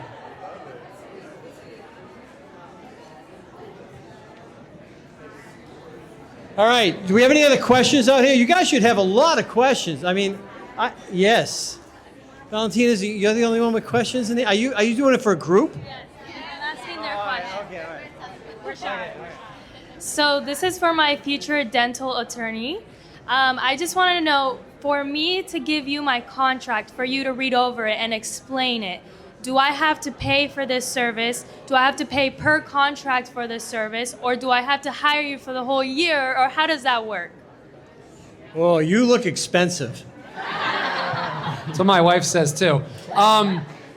It's a lifetime arrangement. No, I'm just kidding. No, it's a very simple approach. We look at it, everything for us is project-based. Okay, so it's not by the hour, it's not by the minute, it's not by the draft of the contract, it's not by the color of the page that the contract's on, okay? It's a project basis. What we do is it's a flat fee, right? So it doesn't matter whether it's 10 phone calls or 5 phone calls or whatever it is. We want our clients to come work with us and focus on what their objective is, right? And not focus on ultimately how many billable hours or billable minutes are accruing, okay? It's how we do it for startups. It's how we do it for associate agreements, how we do it for buy-ins, acquisitions, all the way on up. If you go talk to Connor, say hi. If you go talk to Connor, she'll let you know what our special is for this group here tonight. But it is an all-encompassing, and it's about I think what we did for tonight is about $895 for a single associate agreement review, soup to nuts, all in, no hidden costs. And I think that's very important to understand. I mean, the other thing that you guys have to understand, and Robert, you can answer this question better than I can. You know, a lot of people come out of school, you're single, say, I don't need life insurance. I don't need disability insurance. But remember, minute you go out of school, I mean, right now you guys all have, and Doug can talk about this too, you guys have disability insurance through the dental school right now. You have an opportunity to expand that before you get out, because you don't know what's going to happen to you. You don't know what life is going to throw at you. And especially if you want to buy into a practice, most of the practices, a bank's going to look at you and they're going to give you a loan, but they're going to give you a loan based on if you have life insurance or not, and whether you are insurable. So life insurance becomes important, and you can explain this better than I can. Thank you. So a lot of people think life insurance as a strategy. It's really for somebody else, right? If something were to happen to me yesterday, I'm leaving behind a mess financially for my family, student loans, credit card debts, mortgages, rent. So it's to cover debts, and the banks will tell you that if they want to lend you to buy a practice, a requirement with most of them is you need to be covered. So the tricky thing with life insurance and disability coverage is you have to get it before you need it, right? You have to get it before you need it. Once you need it, it's too late, right? The house is on fire, and you didn't set up homeowners insurance or renter's coverage, you can't go run and buy it, right? You have to have it before any incident occurs. So when you're buying these coverages, your medical history has an effect, right? So if you have a bad shoulder from an old football injury and now you're a dentist, that might be excluded in your policy because you have some pre-existing conditions, right? So many things get considered: back, shoulder, neck, knee, toe, family history. So the story is the sooner you buy and implement and activate your coverage, you now control it, you have it. You have it for yourself, you have it for your family, you have it for the financial institutions. The sooner the better, and we can have a conversation individually. All right, thank you. You guys do have an opportunity. We're going to be breaking in a few minutes to have dessert, coffee, whatever you got to do, and we can definitely talk about that more in depth. But I want to ask the question because we have a lot of young dentists out here that are going to be graduating in the next few months. We're going to ask a question over here in a second. But I want to know, for the people that have graduated and you've just started on your journey, and we have a new individual here that has just started, what have you learned? Hi, everyone. I work for Aspen Dental for Dr. Soon. He's up here. Round of applause to Dr. Soon. So I graduated actually very recently in May of last year. I was an advanced standing student. I had dental experience abroad. But when I graduated, I wanted to hit the ground running like I'm sure most of you do. Now, when I took that step, I wanted to experience as many different practices as I could. So I worked in a few offices, up to 4 offices at one point. I was just alternating 4 offices. But then Dr. Soon and I had a conversation, and I'm sure he explained to you his structure, which is 25% profit sharing. What I loved about that, I've been working there for 3 months now, and what I love about it is you don't only get the collections part of dentistry, you get to learn about the business aspect of dentistry. So you get that 35% that you would get in other offices, but you also get exposure to what a P&L looks like. You get exposure to you're technically running your office without actually putting in the money to buy the office. So it's very interesting because you also get, if you run it well, you'll get part of that 25% on top of the collections. So it's pretty cool. So the question I have to you, would you do it again? Would you buy in again, or would you just be an associate? What would you recommend? Everyone sitting here, what would you recommend to them? So it depends. Here's what I recommend. If you feel like you're confident enough to run to a level where you have profit sharing and you have more responsibility on your shoulders, go for it. If you feel like you want to train more, I would say do an associateship for at least a few months, if not a year. Get that under your belt, get all the skills, learn all the nitty-gritty stuff of dentistry, and then jump into more of the other parts. So you really have to know who you are before you start to do something else. So you might have to work for someone, have a mentor, and we have a question over here first. Hi, my question is for doctors that's been practicing about 10 to 20 years. What are current trends that you guys are seeing that maybe new doctors should prepare themselves for? Who was that? Anybody? Yeah. All right, hold on. I have to spread the wealth. So I've been practicing for 6 years, and I would say the trends that I've seen the most are definitely the technological advancements in dentistry to make like a one-stop shop, the comprehensive care as well too. Those have been big things. But I did want to circle back to that last thing. Here's the thing, and you guys have, this is what it comes down to at the end of the day. Even if you've been practicing however many years, when you're fresh out of school, whether it's through the international program or fresh out of school, you need a mentor. Anybody can be anybody's boss, but it takes someone with passion, dedication, commitment, grace, and patience to be someone's mentor. And I think that that's what you have to really look for, is that. Because that's what I lacked when I graduated school. I thought I was getting it in private practice, and I didn't. And it was a hard battle to climb after that. So you have to look for a decent mentor. All right, I want to pick on the crowd a little bit because you guys, well, hold on. I want to pick over here because we got people sitting here and you've been listening all night, and I'm sure you guys have questions.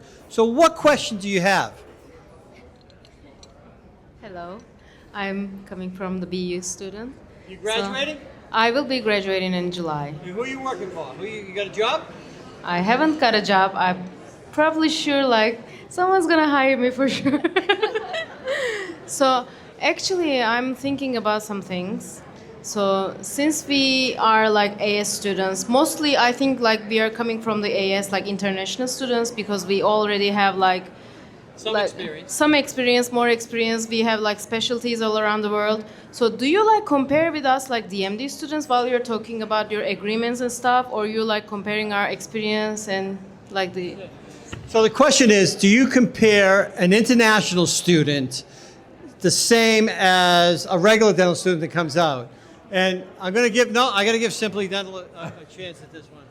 I will say that we value the experience and also the commitment that it takes to do this twice, to get where you started, where you come from.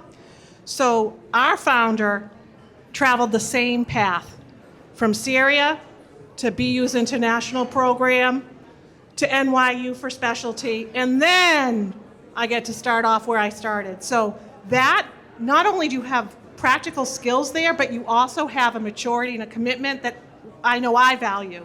And I'm not dissing traditional programs, you're just at different places. What about Heartland? Do they look at it different? So I'm a regional mentor. I'm an international dentist myself. I think as international dentists, you guys are ready to go.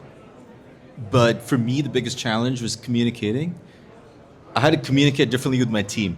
My first week after practice, I used to communicate very differently. So the soft skills is something I had to pick up, work on it, and I think it gives you more confidence. I think when English is not your first language for a lot of people, you could be perceived as lacking in confidence, which I had to work on myself. And then confidence becomes competence along with your clinical skills. So when I mentor, I see like people who've gone to GPRs, international programs, and the regular DMD programs. I don't see that much of a difference in terms of the way they talk to patients and stuff. But I would say just, you're going to do great things. And, Well, I think it depends on what program you went to, because I can tell you that my students definitely get communication, and it's there's definitely a difference. There's definitely a difference. So it depends on who's mentoring you. So I mentor them, and I mentor them not only now, but after they graduate. I'm still talking to people that graduated 8 years from now that are starting to get into the practice. So it's really important to have the mentors, as was mentioned by people. So I do take your point, but I think IS are different. IS are definitely special. I mean, they should be treated differently. You're absolutely right. We love to hire international standing students, both from BU and Tufts. Okay, they actually do a lot better for us than some of the new grads coming out. Why? Because some of them went to dental school twice. Some of them went to dental school three times. So lots more experience. Their clinical capability and their skill, like their speed, is phenomenal. And I can argue with people. I argue with people even in my organization. They say that they're not able to connect with patients, and that's not correct. They're actually able to connect with patients at a much higher level just due to their maturity. No doubt, no doubt. It's all about when you're getting interviewed. I think that the first thing that the employer that's going to be looking for, that you're going to be talking to, they're going to look at, are you displaying confidence and trust and your tonality and all of that. So if you do, and because later you're going to be talking to a patient about that, aside from your clinical skills, we haven't prepped yet. You just diagnose, treatment planning, and talking. So I think that, practice that. Anything that you could do to help you with that, and obviously to keep helping the clinical department. So that would be what I would be investing in. Aspen, what do you got? Yes, I mean, it was already said, you guys have not only learned it once, you've learned it for a second time now. But I mean, tomato, tomato, you're going to get a good international doctor, you're going to get a bad international doctor. I had one that was great at communicating with patients, and I had another, and he was bad with his hands, and I had another who was great at hand skills, but terrible at communicating with patients. So it's really making sure that you, or at least as an owner, you got to interview people the right way to make sure you determine who that is. Hey, dentistry is not an easy profession. I mean, it takes time. It takes, they call it a practice. You have to practice. And, you need a mentor, as everyone's saying. Real quick. I've heard real quick a lot of times up here. So again, not a Heartland comment. So if you think about dentistry, right? So 87%, studies have shown 87% of your success as a clinician comes from how well you communicate with your patients. It doesn't matter, and I may be cavalier here, it doesn't matter how much experience you have. You could do the best preps in the world, but if you can't connect with a patient and they don't say yes to that treatment, you'll never do a prep. So the soft skills and the way that you communicate with I think you were kind of along the lines here, your team and the way that you communicate with your patient can take you from being an average dentist in the patient's mind to a fantastic dentist. So those soft skills are incredibly important. Yeah, and I totally agree with it 100% because how you say something may be accurate, but how the patient perceives it may be an insult. So you have to learn culture. You have to learn how to say it and what you say and when you say it. So it's really, really important to get those skills and being taught that. And having a mentor really helps you because those little nuances you don't get. Valentina, are you speaking for the group again? Boy, this group has a lot of questions. So this is for Heartland Dental. I just want to know the difference between your regional mentors, your local mentors, what each one does, and how I can get their help. Or do I have to go to another office to talk to a regional mentor? How can I find that help in my office? Thank you. So that's a great question. Basically, when you sign a contract, you would basically get an introduction with your regional mentor. You would have my cell phone, email. I still get x-rays, texts saying, hey, I broke a root tip. What do I do? I broke a file. What do I do? So, that's important because that's what gives you the confidence to basically go past your comfort zone, correct? You need to have the peace of mind that, hey, I know I'm great at this, but I just need somebody because, somebody as great as him has been, teaching you or mentoring you in school. But once you're past that, do you have the consistent mentorship? Now, we also have the other sub-regional mentors where you could go and shadow a day at a practice in any state. All you got to do is email, reach out, and we'll set it up. So that, along with I hold a weekly call every Thursday where all my mentee doctors are able to discuss, hey, what challenges they went through this week, what were their complications, what could they've done better. Now this includes both clinical and business. So you have a lot of mentorship, and you got personal emails, cell phones of multiple doctors. So you guys are covered. I just want to add to that for just 1 second. I say this, and Dr. Perry sat through my speeches many times. Take things into your own hands. Do not sit back and say, well, nobody called me. No mentor reached out to me. If you didn't get that introduction email to him, then ask for it. Someone has his email. Someone has his phone number. Go get it. Raise your hand and say, hi, I need some help. I'd like some help. I'd like some training. Take things into your own hands. Do not wait for someone else to do it for you. Who had a question? Right here, Sarah. Just a follow-up on Valentina's question for all the dental companies here. what type of mentors do you offer? Because all of you emphasize the importance of having a great mentor. So is it in-office mentorship? Is it like a regional one that we reach out to whenever we need them? So I just wanted to see what you guys had to offer. What was this to? All right, I'll give you an opportunity. Go ahead. So, I'm sure all the companies are similarly set up, but for us, we have in-house directors. So those are like the lead dentists that are in the practice. Essentially, most of our practices are 2 to 3 doctor practices. So we have a director who literally signs an agreement, and in the agreement, one of their responsibilities is to mentor a doctor. Now, are they running residencies? Absolutely not. They're not hovering over your shoulder left and right, but they're there to look at an x-ray with you. They're like a second set of eyes to look at an x-ray. If you have an anxiety patient or a patient who's complaining right there in the practice and you feel like you need some support, they're there to help you. They're there to kind of help you treatment plans should you need that. But if you feel confident in your ability and you feel great, then rock on. Okay? Yeah, totally. I'll piggyback on that. And I would say that if you feel you want to collaborate more with more dentists, then we'll put you in a setting where there's about 3 or 4 dentists along with some specialists based on what are your desires. But if you feel confident and you want to get going, then we could put you in a practice where it's a little bit of a smaller practice. We have practices that have 25 to 30 chairs, and we have some that have 7, and we have some that have 4.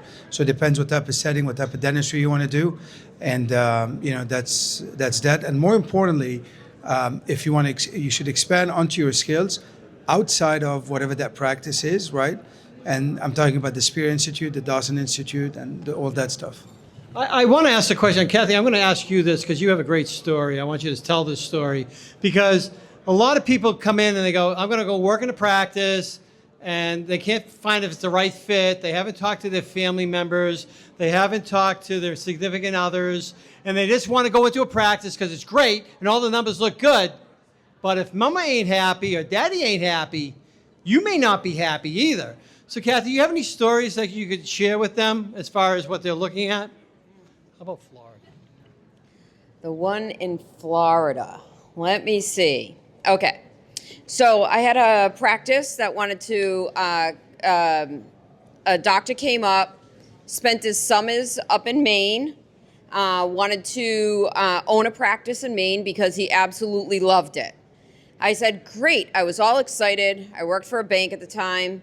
I was all excited. I said, okay, how about if we meet and I'll go over the whole startup procedure with you. And he said to me, well, it's going to be kind of hard. I live in Florida. I said, okay, so you live in Florida, but then you want to work in Maine, and you want to either buy or start a practice in Maine. I said, how are you going to do that? Well, we're going to move to Maine. Well, do you have any family? Do you have any friends? What else draws you to Maine? He said to me, nothing, just, I liked it during the summer. I said, well, have you ever been here in the wintertime? And he was like, well, no, not really. Well, he came up anyway. He started his practice. He was there for about a year or so. Practice was going fine. And then his wife decided she didn't like it anymore, and she was heading back to Florida. The doctor, because it was a startup, the doctor wasn't able to sell the practice right away. He ended up filing for bankruptcy, and he moved and he went back down to Florida. The problem is that bankruptcy is going to follow that doctor forever, right? So wherever you decide that you want to go, just think through the whole process. Make sure there's a reason why you are there at that location in that area. Make sure there's another avenue. All right, at this point, are there any other questions at this point? All right. Okay, so just another quick touch on mentorship. So mentorship is, you have to have a mentor, right? But I think that the challenge that some folks have with mentorship is you assume that having a mentor is going to make you the best that you could possibly be. But understand that your mentor, or the mentorship that you're going to receive, is limited by your mentor. Let's say you want to place implants and your mentor doesn't do that. Well, you can go take a CE, you can go spend the 10, 15 grand to do it, but if you don't have someone to help you clinically do that, then what's the point? I think one of the nice things about mentorship and working with a larger organization is you have doctors that can be specialty mentors. So some of the dentists that are the best at placing implants in the country, you can partner with them and learn that skill and become the best you could possibly be at that outside of your general mentorship that you have.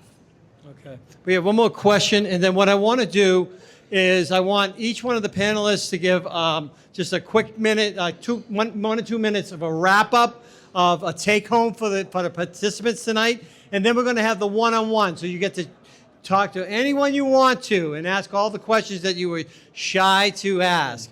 All right, we're going to just wrap it up. Steve, you want to start it off? What are we saying?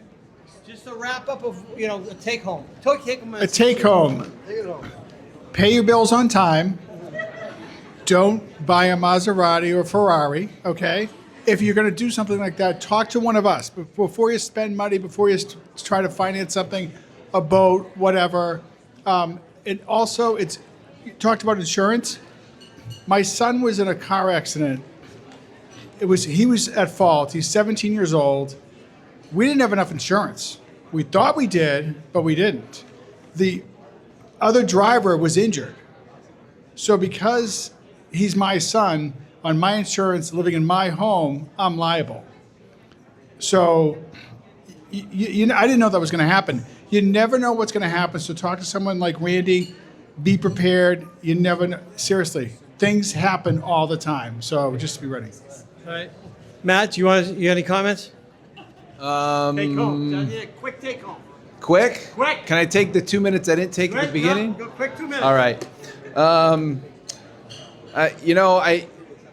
I encourage you to learn all you can about all the different opportunities. I think it's important to be educated and to know, but you've got to figure out how you can afford to pay off your student loans. And making $220,000 doesn't pay off your student loans. It's just the reality. It's just the reality.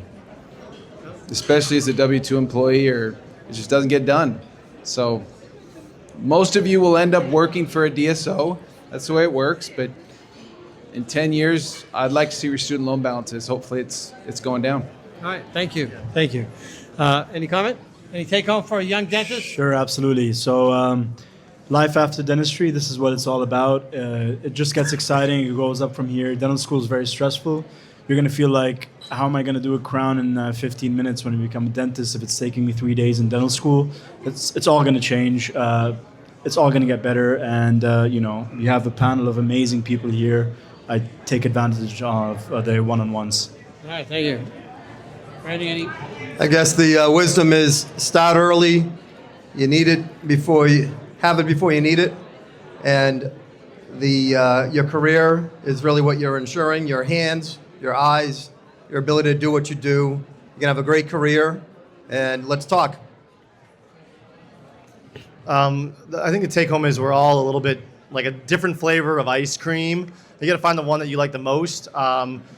You were asking about like a one-on-one mentorship potentially. If someone doesn't offer it, you got to find that. I think a lot of doctors are looking for that mentorship to continue on after 6 months, a year.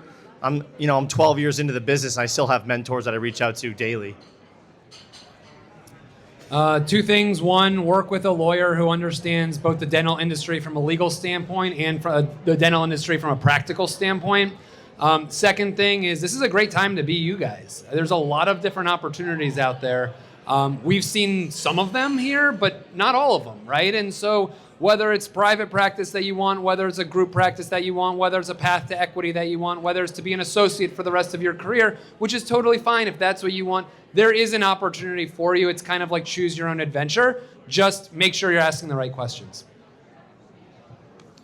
Well, congratulations in advance. I'm very happy for you, wherever you want to go. Make sure that you associate yourself with the right practice and the right culture. That's my best advice. And if you want to specialize, go for it. Don't sell yourself short. And if you want to stay in New England, we have about 5 locations, of which 2 of them got committed. But we have a free partnership. And Philippe is an example of that. So you can talk to him, and we have another partner in the back of the room. Ditto that. Congratulations to you all. I'm sure it's not an easy journey, and I know you still have a few more months left before everything ends. But Wishing you all the very best. Feel free to reach out should you need anything. If you work for us, great. If you don't, it's still a small world. And I will tell you one thing. I know you guys hear it often, but it's just a reminder. Never, ever chase the money. That won't be the right thing. Always do the right thing. Always be kind to the patient. The patient will be yours for life. Trust me on that. Patients love the provider. As long as you're a great provider, the rest will come to you. Believe me. Good words. TD Bank, what do you got? I know. Make sure you take all my bags home because I don't want to bring them home. All right. I think what John said, picking a healthcare specific bank, a dental CPA, a dental attorney, a dental insurance rep, it's key to building a team. So with TD Bank, we're doing 100% financing for your acquisition plus working capital. We understand you have student loan debt. You don't have to have a bunch of money in the bank. So there's no worries in that in your path of ownership. And once again, ownership leads to wealth, paying off your student loan debts, and usually the life that you're looking to achieve. Lisa, I need you to. What am I supposed to say? I need some words of wisdom. Words of wisdom. Eat your vegetables. Be kind. Don't lie. Love your mother. And take your time. Yes, everything they're saying is correct. I'm sorry, I'm over here having a side conversation. Do you want me to just take over now? I want you to just say what closing remark. Give them wisdom. Yes, my wisdom is take your time. Do what is right for you. And guess what? We all mess up. And if you think you found the great place to be and it doesn't turn out to be that, that's okay. There's all these opportunities. And I can help you find them. In prison, too. And in prison.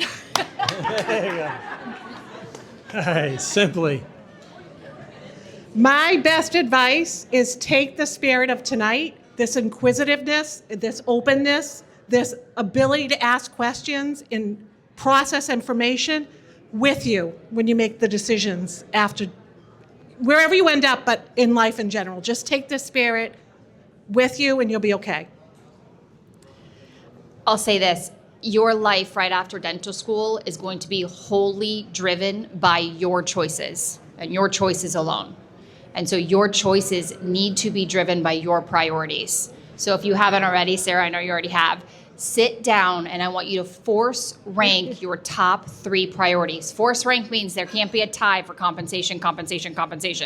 Force rank 1, 2, and 3 in your priorities. What is it? Location, compensation, mentorship, CE, healthy working environment, whatever it is. Have a good long look at yourself in the mirror and decide what your priorities right now and do not compromise on them. Everyone, congratulations. You guys have made it. I'm just thinking back to the day when I was in your seats. It is such a long journey, especially for you international grads. I know how it is because it's been a long journey. That being said, it's going to be the happiest day of your life when you graduate. It's an amazing field to be in. Ask yourselves one question. What is the kind of dentistry you want to practice? That's the only thing that honestly matters. The little percentages, the competition, all that's going to add up. Sit down, and these are all great companies. Ask people all the questions, and you guys are going to do great things. But never forget why you got here, why you became a dentist in the first place. I'm incredibly passionate about dentistry. I don't care if you sign a contract with Heartland or not. But to me, your journey as dentist is important because you guys have made it. So congratulations. You guys are going to be great. There was like a slight applause there, so I didn't know if I should stop. So I thought this was going to be easy because I'm like, I'm going to have this great thing to say, but I echo everyone's comments. You are all in a very competitive field, which is great for you. Any practice would be good to have you on their team or for you to own said practice. I think now is the time to be selfish. Ask as many questions as you possibly can. Talk to everyone. And ultimately, at the end of the day, if it doesn't feel right, move on. If you're not getting the mentorship that you think you want, or you're not going to get the culture is not right, that's the most important stuff.